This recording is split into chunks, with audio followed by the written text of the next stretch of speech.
இதே ரஜினிகாந்திடம் இந்த பிரச்சனை ஆரம்பத்தில் வந்து ஒரு பாபா படம் சரியில்லை அப்படின்னு சொன்ன பொழுது திருப்பூர் சுப்பிரமணியம் அவர் தான் போயிட்டு சார் எல்லாரும் ரொம்ப அப்செட்ல இருக்காங்க, தேட்டருக்காரங்க நஷ்டம், டிஸ்ட்ரிபியூட்டர் எனக்கு தெரியும் சார், எல்லாரும் லிஸ்ட் எடுங்க, ஓவர் நைட்ல லிஸ்ட் எடுங்கனாரு. இல்லை சார் ஓவர் நைட்ல இப்போ கம்ப்யூட்டர் சிஸ்டம்லாம் கிடையாது, அப்பதான் கொஞ்சம் கொஞ்சமா இது பண்ணிட்டு இருக்கேன், ஓவர் நைட்ல பண்ண முடியாது சார், ஒரு 3 நாள் டைம் கொடுங்க. 3 நாளுக்கு இடையில பேசிக்கிட்டே இருக்கிறார் ரஜினி சார், எடுத்துட்டீங்களா, அவங்களுக்கு கொடுக்கணும்னு.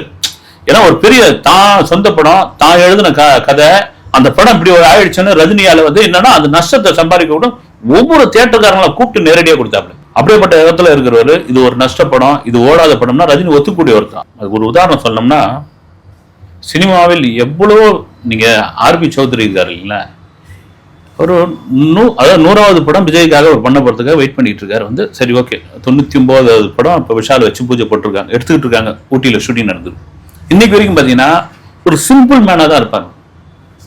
50க்கும் மேற்பட்ட இயக்குநர்களை அறிமுகப்படுத்தியவர், நூற்றுக்கணக்கான நடிகர்களை அறிமுகப்படுத்தியவர், அத்தனை பேருக்கும் அது வாழ்வு கொடுத்தவர் வந்து சூப்பர் குட் பிரின்ஸ் சௌத்ரி.